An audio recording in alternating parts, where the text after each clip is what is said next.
And welcome everybody to another edition of the GSMC Football Podcast brought to you by the GSMC Sports Network.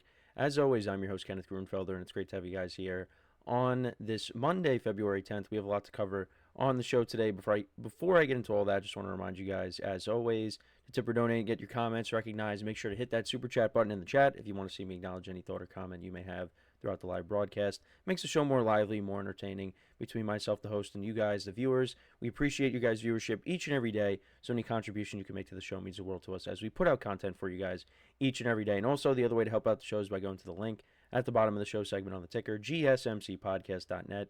That is GSMCPodcast.net. So let's get into what we are going to discuss for today. So we are going to start off the show. We are, of course, going to recap the Super Bowl, the Eagles winning 40-22 and capturing their second Super Bowl championship in franchise history. So we will get into all the specifics of that.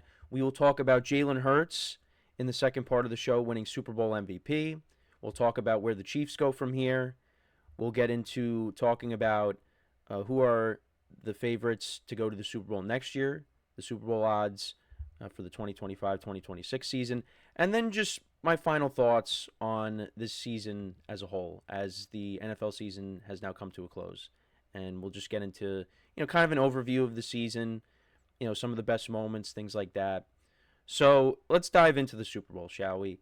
So the Eagles win 40-22, and I thought this was going to be a very good game.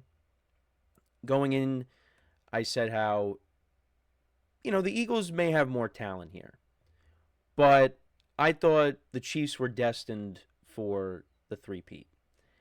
But that was not the case here. I quickly realized early on in this game that it was not looking good for the Chiefs. And it got to 10-0, and I immediately thought, okay, well, the Chiefs have been in this spot before where they're trailing by 10 and Patrick Mahomes and the Chiefs have come back from deficits like this before. In all three of Mahomes' previous Super Bowl victories, he's come back from 10-point deficits. So I was thinking, all right, maybe it'll happen again. And then all of a sudden, Cooper DeJean has that pick six. And at that point, I thought he could have won Super Bowl MVP. And it was his birthday. It was him and Saquon's birthday. Once that pick six happened, it really started to settle in that, yeah, I don't think the Chiefs are coming back from this. And the Chiefs, going into the second half and even into the third quarter, they were under 50 yards of total offense. They could not get the ball past midfield. They couldn't even get to midfield. This Eagles defense played out of their minds yesterday. And the crazy thing is, they did not blitz Mahomes once. And they were able to get to him. And I had my concerns about the offensive line going into this game for Kansas City. Because, you had some guys playing out of position. Joe Thuney was playing one of the tackle positions. That concerned me because we've seen a Super Bowl where the Chiefs, their offensive line was shaky going in, and it got exposed against the Buccaneers. This was worse than that. That was probably the worst game I've ever seen Patrick Mahomes play. Under pressure all night. The two interceptions were bad.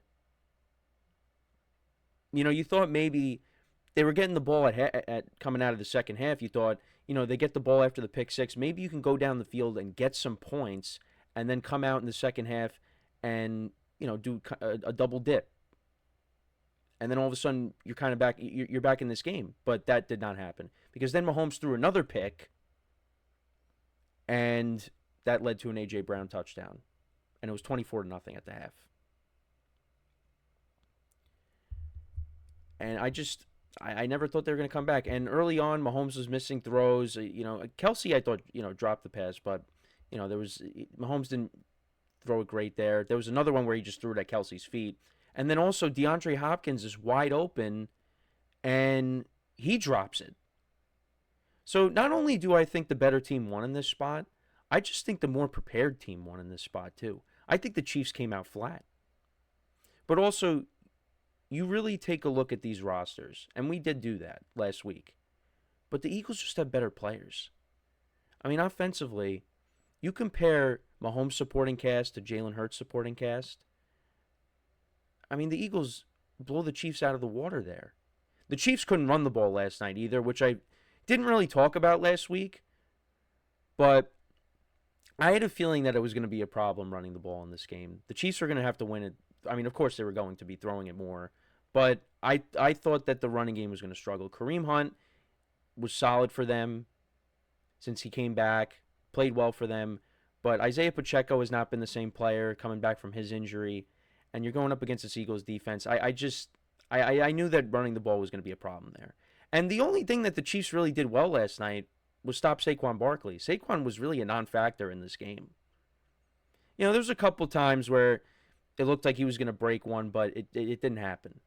The Chiefs really keyed in on him and said, all right, Jalen Hurts, beat us with your arm. And he did that.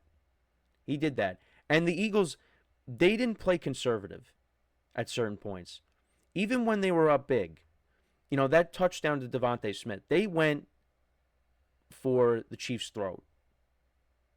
And they shut him out.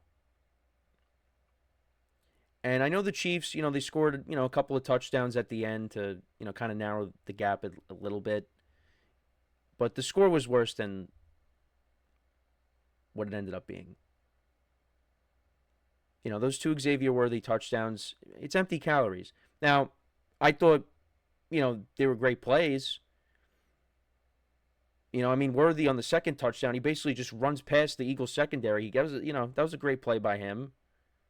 It's not like these were, you know, lollipop touchdowns. I mean, these were, you know, and the first one, Mahomes is, you know, scrambling around and, you know, he throws it on the run to Worthy and Worthy makes a nice catch that was the first touchdown.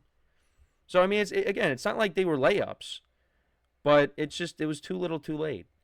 And, you know, Mahomes turned the ball over 3 times, the 2 interceptions, and then there was the fumble where, you know, he was looking to just throw it up and hope something could happen. And, you know, he ends up getting stripped and the Eagles recover. That was the worst game I've ever seen him play. But give credit to the Eagles. This is a very good football team. And I said going into the season that they were going to be the team that we saw a couple years ago because of the additions that they made, how they fixed the defense, new coordinators, Saquon Barkley. This team was going to bounce back after the collapse from last year. It didn't get off to a great start. You had people chanting "Fire Sirianni" after the Browns win. Well, how do you feel about him now? 2 Super Bowl appearances in 3 years, and they got it done this time. He's not going anywhere. Now, they're going to lose Kellen Moore. We're going to talk about this week, but Kellen Moore is now going to be the head coach of the Saints. He ended up taking that job, but they still have all that talent there. And the other thing too is with Jalen Hurts, they asked him after the game. Aaron Andrews asked him after the game, talking about the confetti because, you know, he had as a screensaver when they lost the Super Bowl to the Chiefs a couple years ago, and, you know, he was walking off the field and, you know, the confetti's coming down. And before the game, Peter Schrager was saying on the Fox pregame that, you know, Jalen Hurts made a speech, and, you know, it was like their best team their best team meetings of the season. And Jalen Hurts had a speech, and Jalen Hurts is usually a soft-spoken guy, but the Eagles were really motivated to get revenge on the Chiefs for a couple years ago, their loss to the Chiefs in the Super Bowl. And they did more than just that. This was pure domination. So, honestly, I don't know if we're ever going to see a three-peat. Because it's already hard enough to win 1 Super Bowl, and then you win back-to-back, but trying to do 3, I mean, the Packers are technically the only team to do it, but that was before the merger. But I don't know if we're ever going to see it. But yeah, I was hoping for a better game. and you guys know me, like I say it a lot of times, like, oh, I think this is going to be a good game, and then it ends up not being a good game. This was probably one of the worst Super Bowls I've ever watched because it was pure domination. I think this was worse. This was definitely worse than the Tampa Super Bowl. But not only that, I'll go as far as to say that this game, I have never seen a team get dominated like this. I think this was worse than what the Legion of Boom did to Peyton Manning in 2013. Because at least, again, it's not saying much, but the Broncos at times, they got the ball on the opposing team's side. It's just, yeah, they didn't get any points out of it, but they were at least able to move the ball and get someone into enemy territory. The Chiefs couldn't do anything for 3/4 of the game. By the time they got past midfield, it was almost the fourth quarter. So I really do believe that. Now, you look at the Broncos offense from 2013 and you compare it to this Chiefs offense, it's not comparable. The Broncos were much better on offense. But the Chiefs have Patrick Mahomes, who is the best quarterback in the NFL right now. And that he's been to Super Bowls before, and he's won 3. He's been to 4, he's won 3, and they just couldn't do anything. But congratulations to the Eagles. This is coming from a Giant fan. It is well deserved. They're a well-run organization, and yeah, were they the best team all year going into the playoffs? I mean, they we talked about the Lions and the Chiefs and the Ravens and all these teams. The Eagles kind of like flew under the radar a little bit, but when they started beating teams like the Ravens, Saquon had that big game against the Rams. The Eagles started to get put on notice, and you saw once the defense started to gel. It's like, yeah, this team is going to be dangerous come postseason time. This team could go all the way, and they did, and they won it, and they got revenge on the Chiefs. So props to them, and they got a lot of young players on this team, particularly on the defensive side of the ball. Zach Bond, free agent signing, under the radar signing. I mean, he put together a great season. Brandon Graham made his presence felt last night, coming back from the torn triceps. I mean, it was an overall great performance for the Eagles. I mean, there was a pick that Hurts threw early on. You thought maybe that was going to lead to some momentum for the Chiefs. It never did. It never did. Eagles only turned the ball over one time in the postseason, and it was last night. But yeah, props to them. And we're going to talk more about this game as we move along here. We'll talk about Jalen Hurts now when we come back from our first break. We'll talk about his performance last night, and he won Super Bowl MVP, so we'll get into all that when we come back. So with that being said, stick around, and we'll be right back here on the GSMC Football Podcast.